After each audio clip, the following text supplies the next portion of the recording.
And the answer is, yeah, I was out of it in that one big domain, emotions.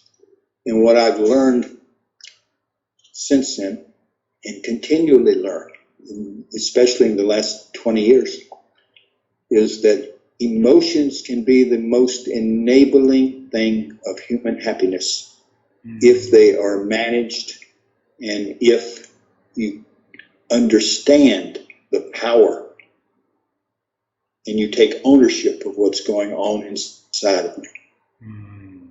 Speed of digital advancement is going to be very, very fast. The best scientists say that the shelf life of knowledge will only be 2 to 3 years because technology will be creating new knowledge so fast, and we human beings are not wired, all right? We were wired in ways for efficiency in assuming that things stayed the same. And so the ability to go in and to be highly adaptive and to learn at the speed of change requires, it requires mastery of self, it requires taking ownership of self, how you think, how you listen, how you collaborate, how you relate, all right? How you relate is engage with other human beings, and most of us weren't trained to do that. Schools don't teach that.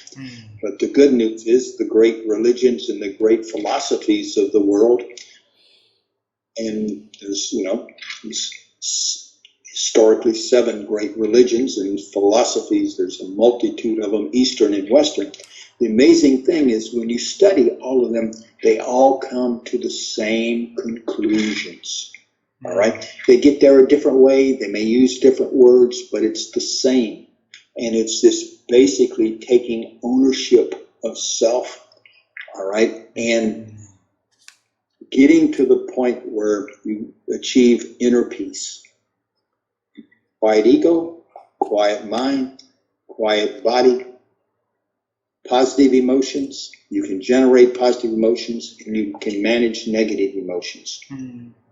And you embrace impermanence is the way. And so, and what that means for most of us as human beings is we have to basically release or we need a new story of what it means to be smart in the world.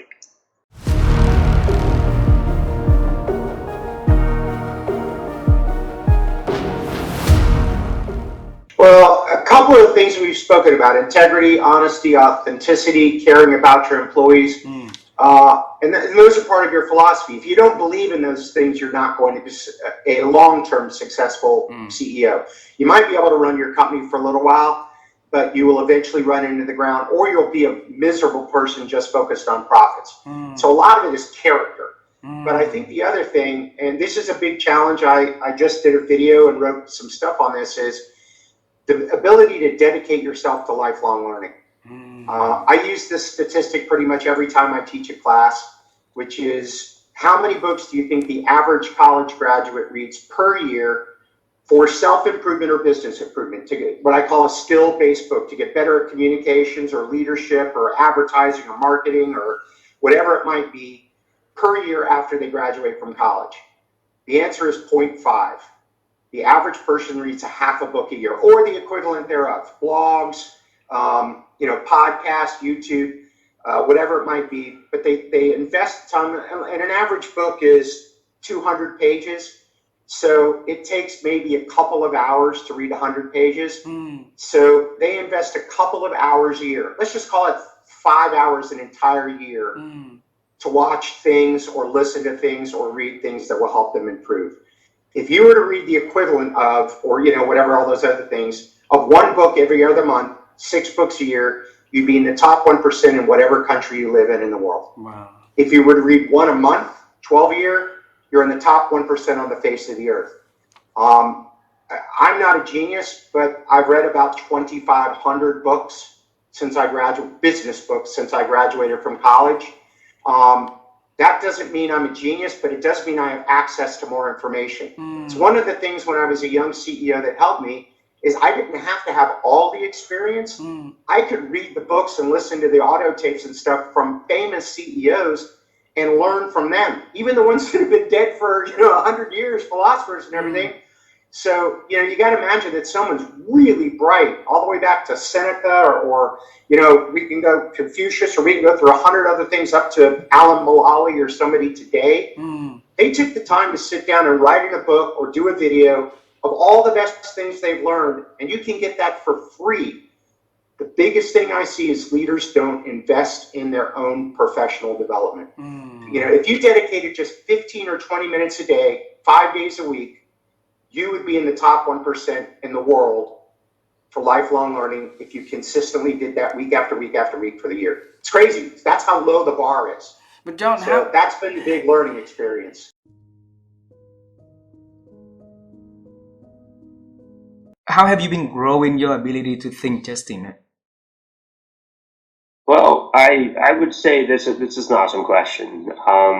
I think that as I've gotten better at thinking, I've realized that I'm not good at thinking, maybe is the way I would say it. So like, I live in an echo chamber professionally, where I'm consistently put in a room where I'm expected to or supposed to be an expert, right? It's like the guy that knows the most in the room about whatever we're talking about. And the more people that EMA has hired, the more I've learned that I don't know everything. And I know that, but like I'm reminded, maybe is the right term, that I don't know everything. But from a personal standpoint, you have to look at what matters most to you. And that level of thinking, that to me, that has been something I've enjoyed reading a bit about, like being more present, being more aware of my weaknesses, being more of what do people see when they look at you? And that level of thought is something that's really hard to do when you're trying to accomplish things, right? Like I'm goal oriented. I'm like, get the hammer out and the pickaxe and dig the hole, and I don't care what anybody thinks, get out of my way. And that works. I mean, look, at being a bulldozer is super effective when you need to move stuff. And I don't regret having that trait, I think, in my personality, but holy cow, when you take a step back holistically and look at like who you are as a whole person, I've run over a lot of people I didn't need to run over. And I think it's done, I wouldn't say damage, but it's stuff that maybe I could have done better. And so to me, thinking is let's look at the landscape of, you want to go here. And to get there, you don't just go here to here. I mean, there's, all these pathways between here and there, and you need to look at the path rather than the destination and the starting point. And again, I try to be honest about it. I'm really bad at that stuff, but at least I'm aware of it, and I want to get better at it. But man, I get so fascinated by stuff that I'm not good at, because it's like, I figure all this other stuff out. I can figure this out. And if I get good at thinking, I think that, I'll be a really unstoppable person personally, as much as I think I can be professionally. And, professionally, again, it's just solving problems and answers and stuff that I think I do on a day-to-day basis. Personally, holy cow, that's a whole can of worms with how to be a good dad and be a good husband and support people and be there and not, still travel. And if I ever figure that out, man, I'll be a Superman. I'm hoping someday I'll figure that out.